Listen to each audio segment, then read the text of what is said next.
of precious time with Rabbi Schacter in this pre-Pesach shiur.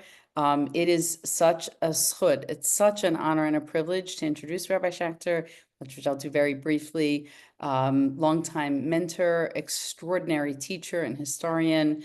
I think so many of us have learned for years from the rabbi and benefited from his Torah and his wisdom. He serves as university professor at Yeshiva University, president of Operation Benjamin.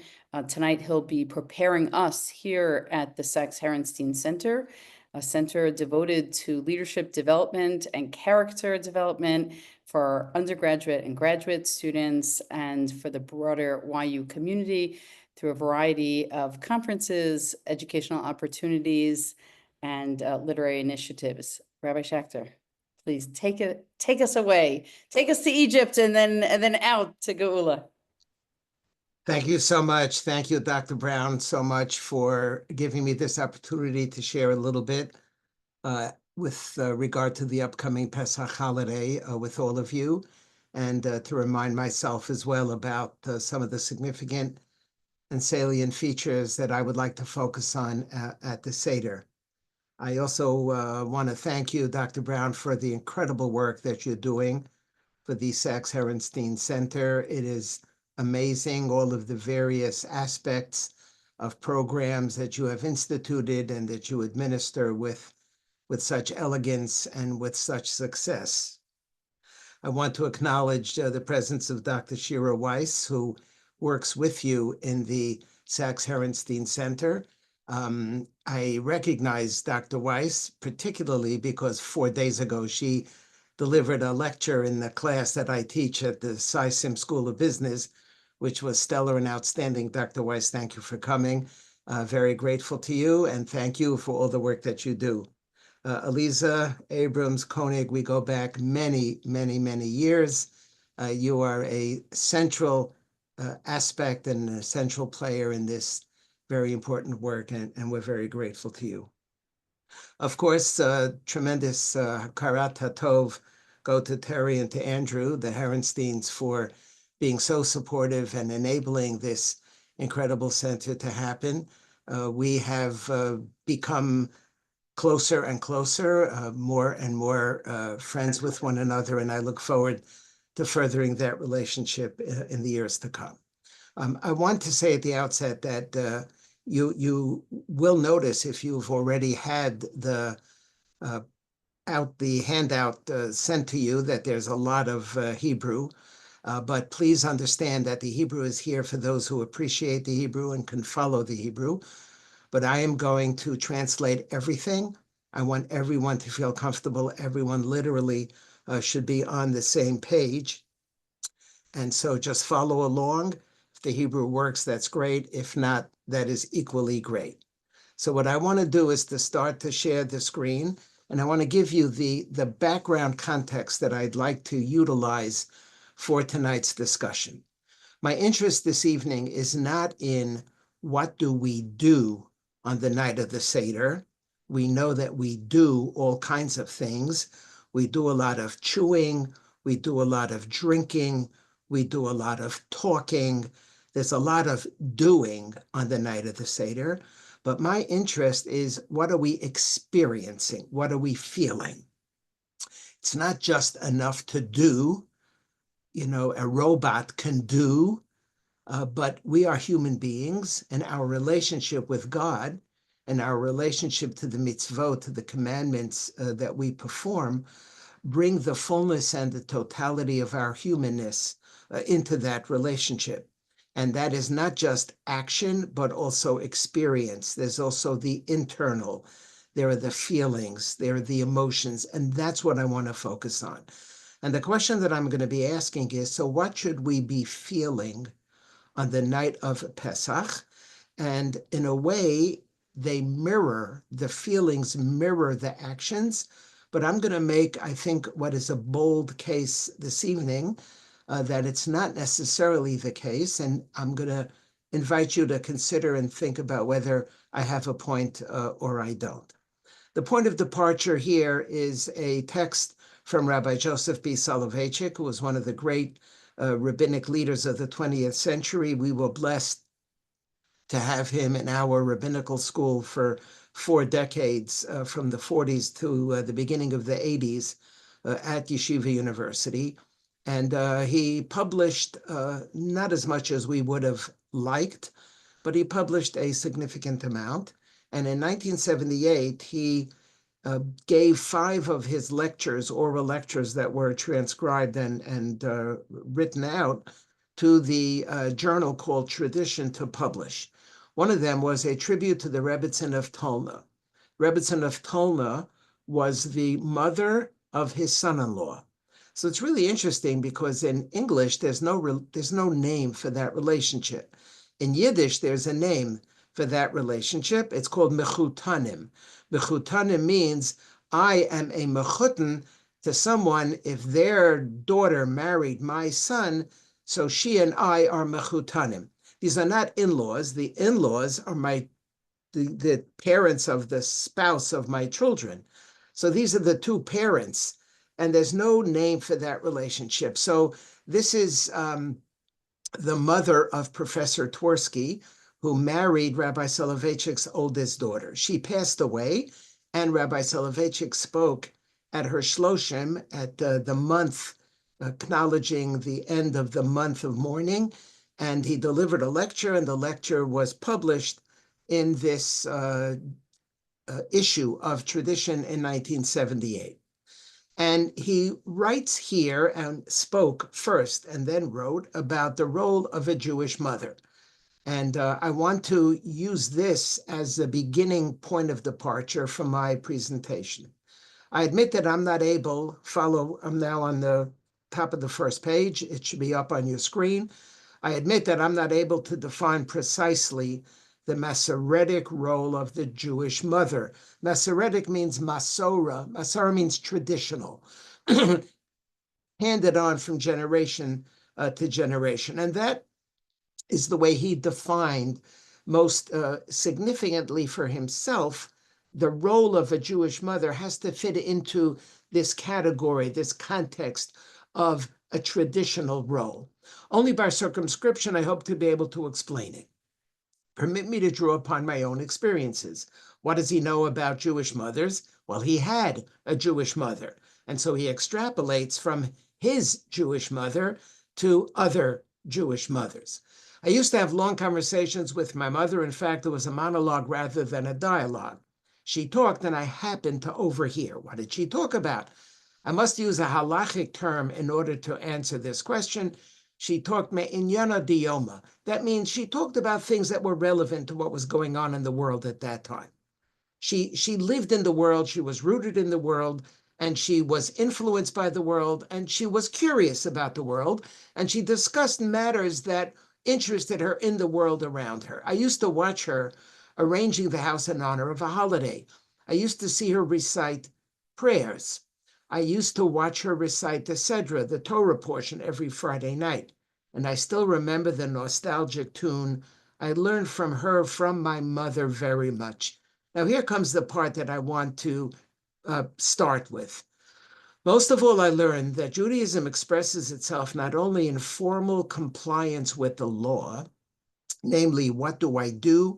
How do I behave? What actions need I engage in order to follow Jewish law?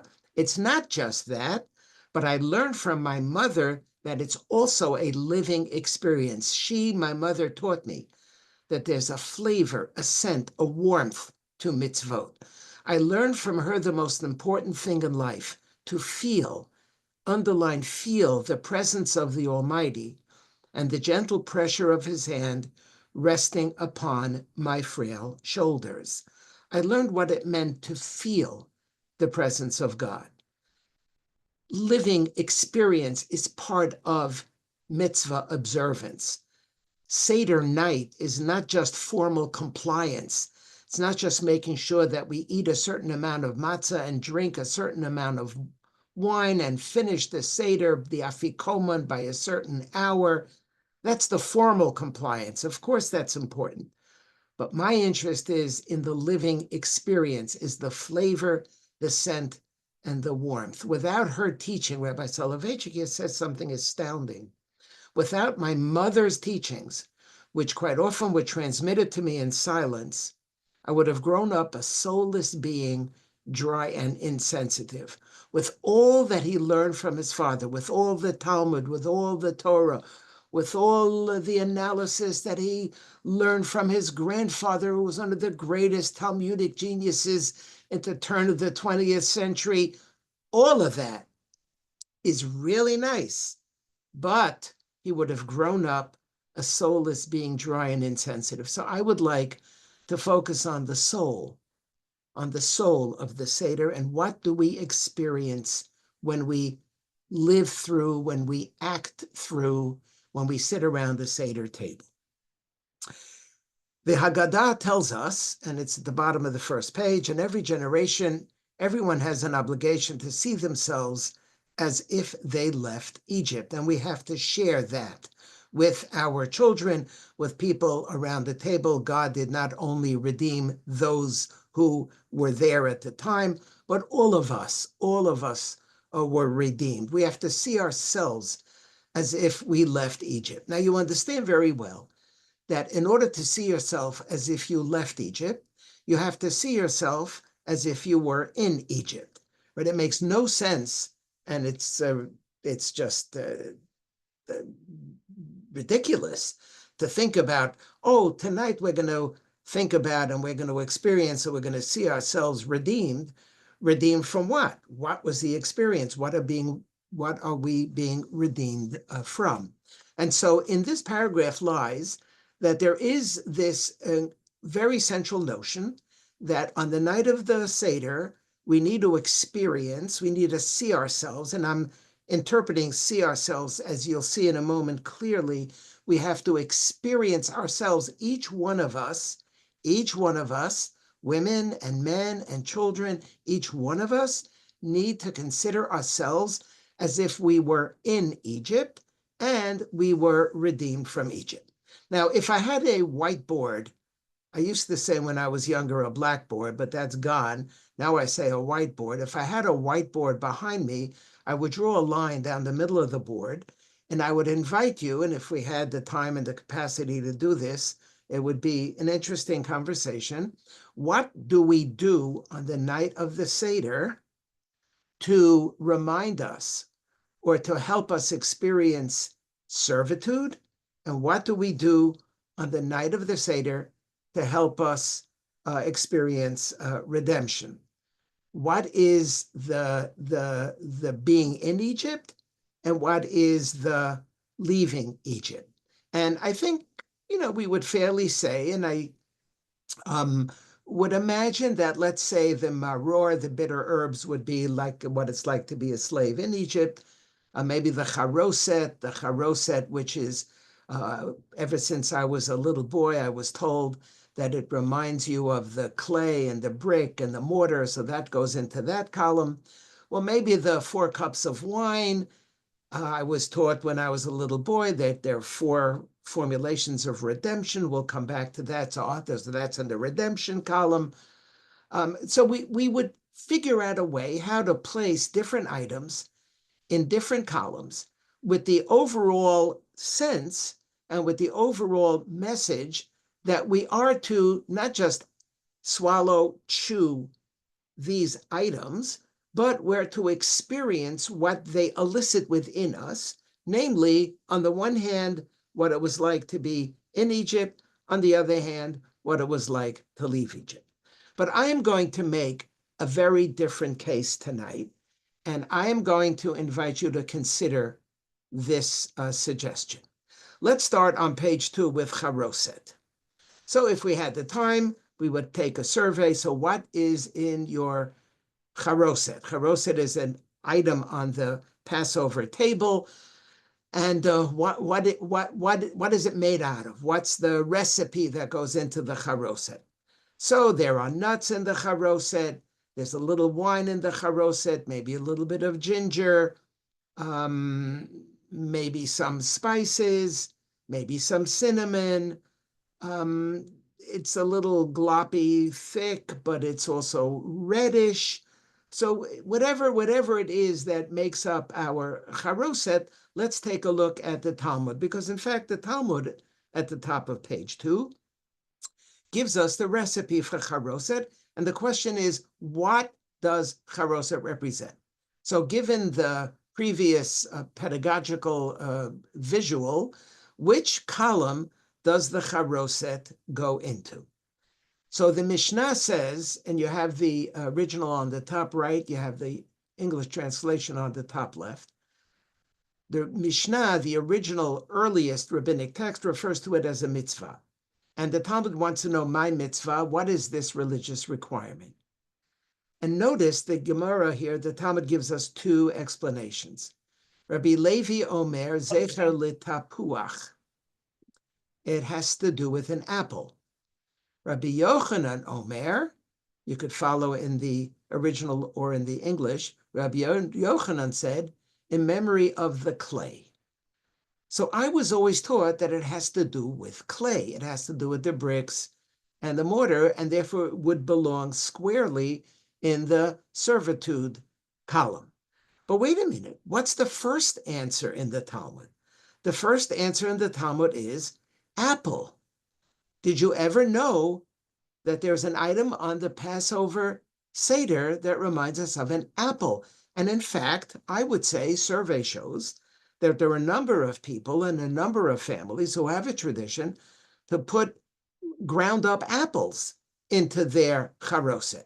What is apple? I know what the clay is. What is apple? So Rashi explains that the apple is because in Egypt, and I gave you the Talmudic text below it, it's next to the bottom, Sota 11b, and I will summarize it. Rashi, in his commentary, quotes the rabbinic text that the apple tree played a very significant role in Egypt because the men were working very hard. They were extremely depressed. They had no energy whatsoever. They saw no future. They were totally distraught. And it was the women, says the Talmud, who had optimism and who had faith and would go out into the fields, and they would seduce their husbands in order to be able to create the next generation. The men were not interested. They were done. Why are we bringing children into such a terrible world? But the women had faith. And then when it came time for them to give birth, the Talmud says, and it's underlined 3 lines from the bottom of that passage, I will read it and translate it, V'yoldot b'sadeh tachat hatapuach. The women gave birth under an apple tree. As the verse says, under an apple tree I caused you to come forth. And that's why we have charoset. Now stop for a second and notice this. The charoset now is, oh my God, there's a future. We're going to get out of here. Someday we will be free. We want to bring children into this world because this is a world worth creating for. This is a world that is going to be transcendental for us. It's going to be amazing. So what is charoset? Which column does it go in? Now, I understand very well that the Jews are still in Egypt. I understand very well that our ancestors are still enslaved and are still working very hard, and the men are totally distraught. I get that. But there's a glimmer here. There's a looking past here. And that's what I invoke on the night of the Seder with the charoset. So it doesn't fully belong in the redemption column because it still is taking place in the servitude of Egypt. But this is not bricks, clay, mortar, pyramids. This is optimism. This is a glimmer of hope. There is something very special, something very forward-looking about the charoset. So I'm now complicating. I'm complicating the image of the charoset because it's not just squarely servitude, pyramids, sweat, working hard, clay, brick, mortar. but it's something that's a glimmer of a something. Now, if you look at Tosfot on the middle, on the right side, and I quoted the original text on the left, Tosfot quotes Yerushalmi, and I'm going to read it and translate it. Ubi Yerushalmi Amar, do you know what the significance and the symbolism of the charoset is? That it, the avde zecher ledam, it reminds us of the blood. Now, dam means blood. What color is blood? Blood is red. Survey shows that your charoset mixture, whatever it's made out of, has a brownish, reddish hue to it. And why is that? We now have a third symbolism. And the third symbolism, it's not just the bricks and the clay and the mortar. It's not just the apple, which is shocking, surprise, wow, apple, but it's blood. Now, let me ask you a question. When I say blood associated with the night of Passover, what image comes to your mind? What do you think of when I say blood? And the answer is, and again, I wish we had the time to do this in a correct way. The answer is, oh my God, you know what? There are two kinds of blood. There's good blood and there's bad blood. The good blood is they put the blood over the doorposts so that the angels shouldn't come in and destroy the Jewish people. Oh my God, the first of the 10 plagues is blood. The train is beginning to leave the station. We're getting out of here. We're almost done. It's behind us, almost. That's amazing, that's great. But then there's also horrible blood. The blood of babies that was spilled, the blood of Jews that was spilled, of slaves. Why did Moses ever end up leaving and running away from Egypt? Because he saw an Egyptian hitting a Jew. Blood bespeaks something terrible for us. So now let me ask you, in the Yerushalmi, and I gave you the original to the left, Zecher Ledam, what does that mean? And the answer is, I still don't know what that means. It could be in this column. It could be in the redemption column. Almost. We're closer now than we were with the apple, because either it's the first of the 10 plagues, or it's the night when we're leaving. And that's amazing. Wow.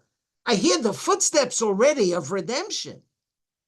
Or it's terrible blood. Point being, as we leave charoset, is as follows. I am going to try to make a point tonight that it's not as if in the whiteboard, the imaginary whiteboard behind me, I have two columns. One is a servitude column and one is a redemption column. I'm going to make the case that absolutely every single item at the Seder table is both redemption and servitude.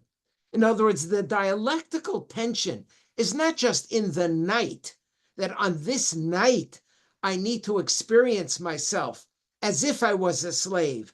Avadim hayinu lifaro b'Mitzrayim. I was a slave to Pharaoh in Egypt. And then vayotzienu Hashem Elokeinu, God took me out. And therefore I have to do this for this and that for that. But the dialectical tension inheres in every single object. And I'm showing you, I started with charoset, because charoset is clay, bricks, mortar, I got that. But it's also apple. Apple means they're giving birth.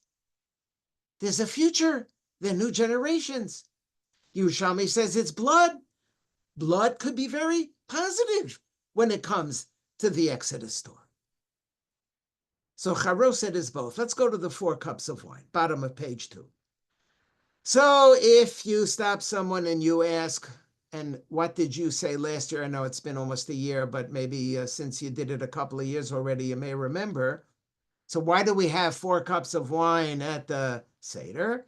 Because, and I give you here Rashi in Tractate Pesachim, and it's a verse in the beginning of Exodus, because there are 4 formulations of redemption. V'hotzeti, v'hitzalti, v'ga'alti, v'lakachti, I took you out, I saved you, I redeemed you, and I took you. 4 different ways of saying redemption. 4 different ways of saying redemption. Each one merits its own cup.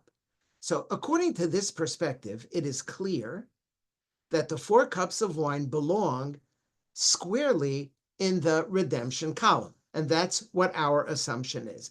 But now, lo and behold, let me show you a passage in the Talmud and in the Code of Jewish Law at the top of page 3. The Talmud tells us, well, let me ask you, and again, I wish I could do this right, what color is the wine that you have at the night of the Seder? So I would imagine survey shows red. If I were to ask you, what color is the wine that you have if you make Kiddush on Friday night? On a regular Shabbat, it's Friday night, you make Kiddush, what color is the wine? Here I would venture to say that there would be those among us who would say white wine, not necessarily red. In other words, even those of us who would have white on and off on the night of Friday night on a regular Shabbat, we would go out of our way traditionally to have red wine at the Seder. And the Talmud says that the wine should be red. It happens to be a debate in the Code of Jewish Law on the top left of page 3. One opinion says it should be red. The other opinion says it should be the finest quality. So if white is the finest quality, then you could have white. But if red is the finest, then you should have red. The other opinion is no matter what, you should have red. And that is really the one that is most, I would say, survey shows most follow. But now I want to show you a comment of the Taz on the top left of page 3. And the Taz's name was Rabbi David Halevi. He lived in the middle of the 17th century in Poland. And he tells us something interesting. He wants to know, why is it that even people who drink white wine on a regular Shabbat drink red wine at the Seder? And he says because there is another image, there's another symbolism for the red wine at the Seder. And I'm going to read it, and I'm going to translate it. I'm sorry the letters are so small. Somehow I find that the older I get, the smaller the letters become. Not sure exactly why that is. But here it is. The Yesh Od Remez La'adom. There's another right below, right where the caret is. There's another symbolism of the red. Zecher Ledam, it reminds us of the blood. Which blood? Shahaya Paro Shochet B'nei Yisrael. You know what it reminds us? It reminds us of the blood of Jews who were slaughtered by Paro. This is not happy blood. This is not positive blood. This is horrific blood. Zecher Ledam Shahaya Paro Shochet, slaughter.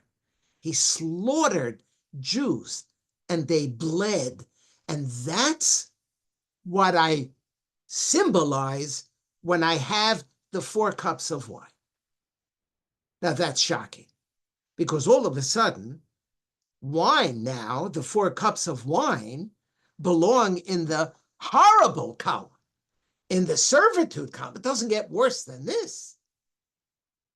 And so when I pick up the wine and I make Kiddush, the first of the 4 cups of wine at the night of the Seder is the Kiddush, and I pick it up and I welcome everybody to my Seder and I make the Kiddush, I recite the words, and then when I'm drinking Jewish blood.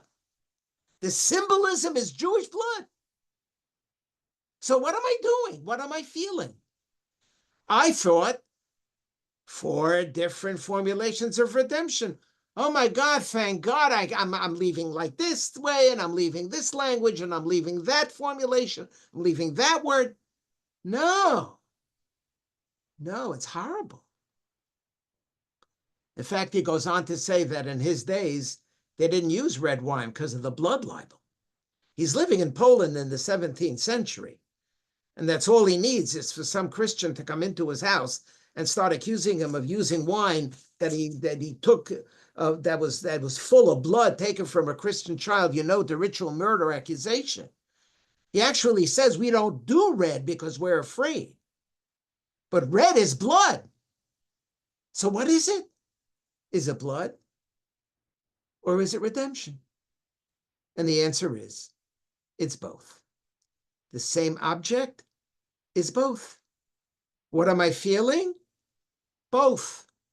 What am I feeling when I have charoset? What am I feeling? I'm feeling both. I'm feeling the clay and the bricks and the mortar, and I'm feeling bad blood, and then I'm feeling an apple, and I'm feeling joy, and I'm feeling optimism, and I'm feeling the faith of the women that got us out of Egypt, and I'm feeling happy blood. I'm feeling redemptive blood. I'm feeling the first of the 10 plagues blood. I'm feeling blood that saved us the night that we left Egypt because it was a sign that the angel of death should go somewhere else. Let's skip to matzah. Let's go to page 4. What column is matzah in? Why do I eat matzah at the night of the Seder? And I eat a lot of matzah at the night of the Seder. There's a lot of matzah going on. A lot of matzah. Why? When I take the matzah into my mouth, and matzah is, it's an obligation for women, it's an obligation for men, whatever the amount is, when I eat it, what am I feeling? Right, so I know I have to chew it, I have to chew it within a certain amount of time, I have to have a certain amount. Okay, I got that, that's the doing. That's not my interest tonight. My interest tonight is the experiencing. My interest tonight is not the drinking of the 4 cups and it has to be a certain size. That's not my interest. My interest is when I'm drinking it, what am I feeling? It's not just what Rabbi Soloveitchik called the formal compliance with the law. I'm interested in the law as a living experience. I'm a human being. I'm not a robot. What am I feeling in this act that I am doing at the night of the Seder? And the answer is I'm feeling both at the same time. What about matzah? Matzah actually is the most obvious example for the point that I'm trying to make. Look at the Bible at the top of page 4. The Bible tells us, Lo tochal alav chametz, you should not have chametz with it. Chapter 16, verse 3, you shall not eat leavened bread with it. For a 7-day period, you should eat matzah. Why should you eat matzah for a 7-day period?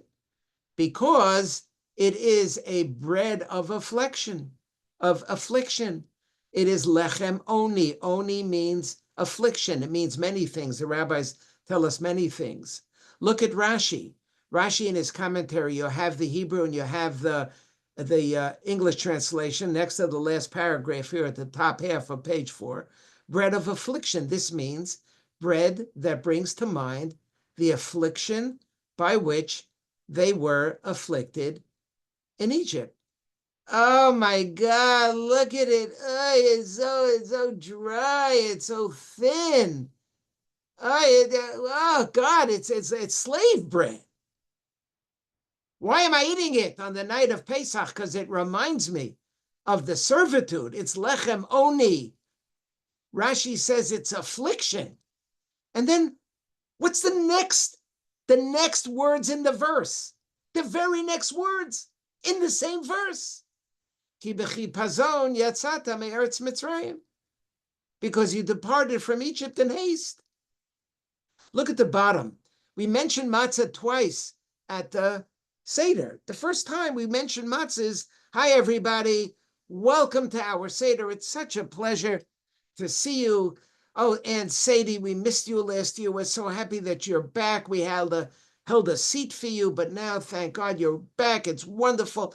Everybody's here. We make the kiddush, and then we pick up the matzah, uncover the matzah, and say aloud, bottom right, page 4, this is the bread of affliction which our forefathers ate in Egypt. That's what slaves do. They eat slave bread. It has no time. It has no taste. It's dry. It's flat. And then later on, when we come back, as we're wrapping up the first part of the Haggadah, we quote from Rabbi Gamliel, who says that we have to mention 3 objects or 3 aspects of the Seder to properly fulfill our obligation: the Paschal sacrifice, matzah, and bitter herbs. And now we ask the question, bottom left, page 4, and I'm going to translate, why do we eat matzah?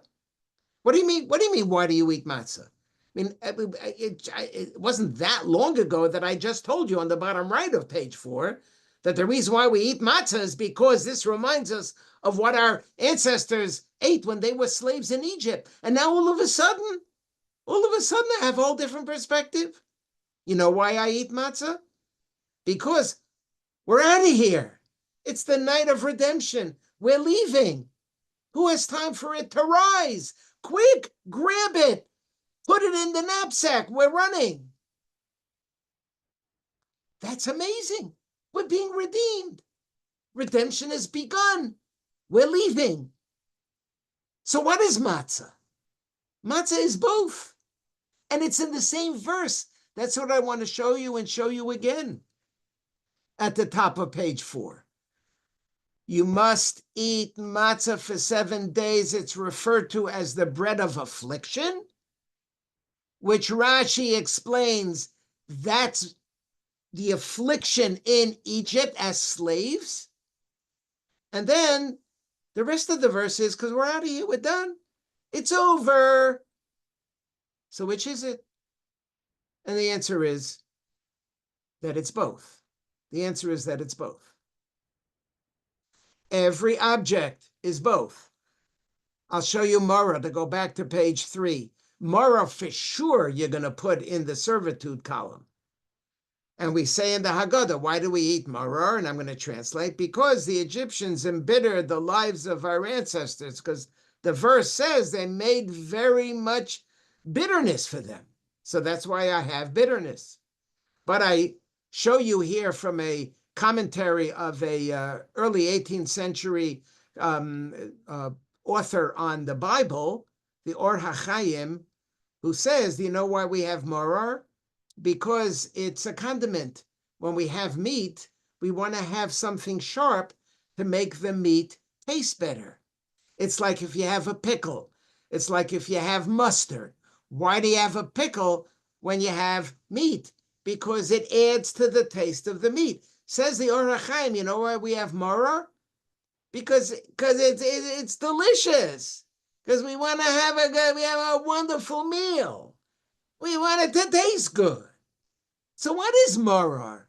Oh my God, what are you telling me? My whole life I thought marror is horrible. And that's what we say in the Haggadah. That God embittered us. And we have something bitter herbs.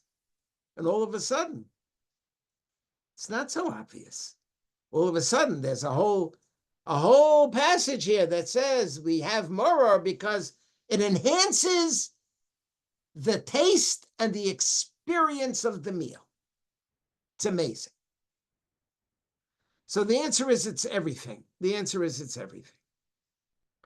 And I would suggest that every object, and I'm giving you homework, every object at the Seder is both. Every one of them is both. I can make a case for every one of them. I've made the case so far for charoset, for the 4 cups of wine, and for the matzah.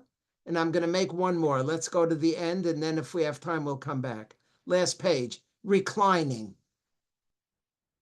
Reclining. So what did they tell you when you were in Hebrew school and they explained to you, why do you recline? So they told me that the reason why I recline is because I'm feeling so expansive, and because it's a night of redemption, and I feel like a king, and it's really wonderful, and I'm sprawled out. Which column? It goes in the redemption column. What are you talking about? It's obvious. But now let me show you something interesting. The whole concept of Heseba and the word Vayasev, on which Heseba, which means reclining, leans on, as it were, is a verse in Exodus that means circuitous. That means God took us around and around and around. When the Jews left Egypt, they didn't go straight. They went around and they were back and forth, and it was complicated. It wasn't such a simple matter. It wasn't a straight shoot. Vayasev Elokim et ha'am. God made them go around and around and around, and it's on that verse that the Midrash says on the left-hand side, this is why we have to have Heseba, this is why we recline, and as the Mishnah formulates it, even a poor person has to recline. Said Rabbi Soloveitchik, bottom of page 6, last page. Even the poor person in Israel may not eat on Passover Eve until that person reclines. The Midrash derives this requirement from the verse, God led the people roundabout by way of the wilderness when they left Egypt. So you have roundabout Vayasev, and then you have reclining Heseba. So it's not just, says Rabbi Soloveitchik, some kind of a semantic connection. The dictum of the Midrash is not simply a play on words. The Jews wandered in the wilderness before reaching the promised land, but they were still able to rejoice over having been saved from Egypt. They understood that although the route was circuitous, it led to their ultimate destination, the land of Israel. Similarly, the poor person wanders in his own wilderness, struggling every day and worrying about his future. Nonetheless, he must rejoice over his redemption from Egypt, singing songs of praise and drinking 4 cups of wine. A poor person must also perceive that although buffeted by harsh circumstances, that person is an integral part of the Jewish people, whose collective eschatological destiny will surely culminate in redemption. Heseba is complex. Heseba is not clear, unambiguous, I'm sprawled out because I feel like a king. It's circuitous. It comes from the root circuitous. It comes from the root back and forth and up and down. It comes from an experience of someone who is struggling, someone who is poor, whose immediate circumstances are negative, are challenging, but yet is in a position to try to look past that and to see that they're on a journey, and the Jewish people are on a journey, and they're on a journey to redemption. And so Heseba itself has within it the complexity of circuitous, has within it the complexity of challenges, has within it this notion of not, I am all relaxed, everything is great, it's perfect, I'm a king. No, that's not what this is. This is life's challenges and trying to be faced with a position to try to overcome life's challenges. I want to conclude with a very interesting question that was posed on page 5. There's a lot of Hebrew here, but I'm going to describe the whole thing in English. According to Maimonides, at the top of page 5, Maimonides says that we dip matzah into charoset. So survey shows, those of you gathered here this evening, I would imagine survey shows that at your traditional Seder, the charoset is used to dip, the marror is dipped in the charoset. According to Maimonides, the matzah is dipped into the charoset. Okay, so keep that in mind. Matzah dipped into charoset. The Sefer HaManhig, in the second entry on page 5, the Sefer HaManhig, his name was Rabbi Abraham ben Nassan Hayarchi, who lived in Provence, who lived in southern France into the 13th century. And he wrote a book where he describes comparative customs. So he's living in southern France. So you don't have to be a genius to know that north of southern France is northern France, and south of southern France is Spain. If you go over the Pyrenees from Provence in southern France, pop, you end up in Girona. A little bit further, you're in Barcelona, you're in Spain. He was geographically positioned in between what we call Ashkenaz, Franco-Germany, and what we call Sfarad, which is Spain. And he traveled repeatedly among all of these different communities. And the book that he wrote is a book where he records the various customs that he saw in all of the communities, both to his north and to his southwest that he visited. And so he quotes Maimonides. Once again, Maimonides says, we dip the matzah in the charoset. And he says, I am shocked. I am shocked. Arrow, middle, page 5. I am shocked that he wrote that you have to dip the matzah in the charoset. First of all, I never saw it. I never saw that. So if I would say I never saw it, so what does that mean? It doesn't mean anything. It means I never saw it. If he says I never saw it, that's already significant because he saw everything. He traveled everywhere. But what I'm interested in his second objection. How could you dip matzah in charoset? The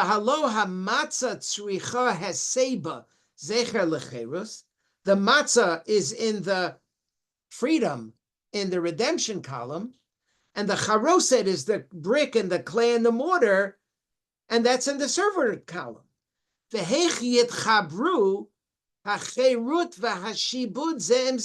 can you dip? How could the matzah, which represents redemption, touch the charoset, which represents servitude? How could they be connected? They're mutually exclusive. That's what he asks. How could you connect matzah and charoset? Matzah is redemption, charoset is servitude, and never the twain shall meet.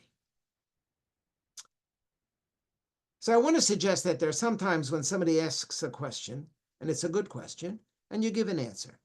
Sometimes the question is not even a question. This question is not a question at all, because to my mind, this question represents a lack of understanding of exactly what I've been trying to make, the point that I'm trying to make this presentation. It's not that this is that and that is that, and how could they come together? Matzah is both. Charoset is both. Everything is both. So it shouldn't surprise us at all that we take the matzah and put it in the charoset. They're not mutually exclusive. They're not contradictory. Each one of them represents both servitude and redemption. And so what should I be feeling on the night of Pesach? I'm drinking the wine, and I'm feeling expansive because it's already resonating the first of the 4 formulations of redemption, but I'm remembering that 17th century source about Jewish blood. What should I be experiencing when I'm looking at the charoset or where I'm eating some of the charoset? Am I experiencing the bricks, the mortar? Am I experiencing the apple, the hope, the glimmer of faith that there will someday be a future? Am I experiencing blood? Well, which blood? Is it the blood of the first of the 10 plagues? Is it the blood that protected me when I was leaving Egypt? Or is it the horrible blood? What am I feeling? I'm feeling both. I'm eating the matzah. I spend like a minute or 2 or 3 chewing the matzah. It's a serious thing. What am I feeling when I'm chewing matzah? I know what I'm doing, but what am I feeling? I know the formal compliance of the law. That's not my interest tonight. My interest is the law as a living experience. What am I experiencing? And the answer is I'm experiencing both. I'm experiencing affliction, and I'm experiencing, oh my God, we're out of here. Who has time for the dough to rise? And so I ask myself, how can I experience both of these things at the same time? I mean, I'm a human being. How can I experience both of these things at the same time? Because I've sharpened it now for you. It's not that when I do this, when I eat the marror, I'm thinking bad. And when I drink the cups of wine, I'm thinking good. No. Inherent in each act is this dialectical tension of experience. And the question is, how do I do that? And I have an answer. It bothered me for many years. Many years. I read this passage from Rabbi Soloveitchik many years ago. I once wrote about how this is a central feature in Rabbi Soloveitchik's worldview. I have about 9 different places in Rabbi Soloveitchik's writings where he goes out of his way to state that Jewish law is not just doing, but it's also experiencing. This was fundamental to him. And ever since I read that and I was starting to think about the Seder, I was struggling to try to recognize how is it possible for me to have opposite feelings at the same time. And then I understood. I understood because is it not true that we live lives constantly having opposite feelings? Is that not true that every day we live with opposite feelings at the same time? You know, Baruch Hashem, we have so much to be grateful for. Those of us who are blessed with family, especially around the Seder table. What a bracha, what a blessing. If we have health, we have the blessing of health, the blessing of friendships. We have blessings of community. We have a blessing called the State of Israel. Thank God we have so much to feel blessed about. But yet at the same time, who is a person who's not struggling with something, who's not facing difficulties? Maybe their health difficulties, maybe their relationship difficulties, maybe their financial difficulties. I mean, the human condition means that we've got stuff that we have to deal with. And sometimes it's easier and sometimes it's harder, but it's always there. And they coexist simultaneously, exactly at the same time, when our happy feelings and our warm feelings and our redeemed feelings also are part of our consciousness. So I'm not troubled by this. I'm not troubled by the fact that every single item of the Passover Seder is both, because that is a mirror reflection of the lives of every single one of us. We live both lives of redemption and lives of servitude in various iterations simultaneously every single day of the year.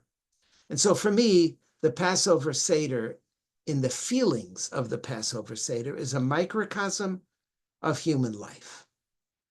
And I recommend to you to be concerned about or express an interest in or focus on not only the specific, the technical, the amounts, the times, but step back for a second and ask the question at your Seder table, so what are you feeling now? What are you experiencing now? And the answer will be, it's complicated. The answer will be, it's complex. And share with those sitting around your Seder table the charoset dialectic, the 4 cups of wine dialectic, the marror dialectic, and most obviously the matzah dialectic. And make a case. Make a case for any, open up your eyes, you see an object on the Passover Seder plate, make a case for how it could represent both. I hope that this perspective is of interest to you. It provides a lens through which to see every item on the Pesach Seder table in what I think is an unusual light. It makes it complicated, but I think it makes it fascinating. And at the end of the day, it makes it real. And I think that's what Jewish engagement is all about. It's real. It's us. It's life. It's not Pollyannish. It's trying to make the best that we can with all of the difficulties and Baruch Hashem with all of the blessings that we have. I wish all of you a wonderful Chag, a beautiful Chag, a meaningful Chag, a beautiful Pesach. And if you come up with some dialectic on something else, you'll find my email address in YU somewhere, and I'd love to hear from you. Have a good night, or wherever you may be, have a good morning or good afternoon. I wish all of you well. Chag Sameach. Chag Sameach, Rabbi JJ, that was so beautifully moving. This year we'll begin the Seder, and we will have passed 550 days of this war. And so even with personal blessings, we face that dialectic. And thank you really for making this particular set of starim so meaningful for all of us. We look forward to sharing the recording on Monday. We'll be also offering a Haggadah of Hope inserts to think about Israel at your Seder. Rabbi, you've taken us to many, many places this evening, many countries, many time periods, and most of all, many, many feelings. Thank you for enhancing my Seder. Thank you for enhancing my life. Shavua Tov, everyone. We wish you a All the good week. best. Chodesh Tov, Chodesh Thank you Tov, so and much. may we see an end to Amen. the horrific challenges that we are still deep, deep, deep in. Amen. State of Israel, I mean, there's a good example. On the one hand, it's transcendentally amazing. On the other hand, it's full of such sadness. And we hold on to both at the same time. And we don't give up either one of them. No. And they're both centrally important. That's what the point I'm trying to make. All the best. Have a good night. Thank you. Thank you so Thank you much. so much. Thank you so much, Rabbi. So Take care. beautiful. Bye-bye. Thank you. Chag Sameach. Thanks so much. Chag Sameach, everyone. Thanks for joining us. You too.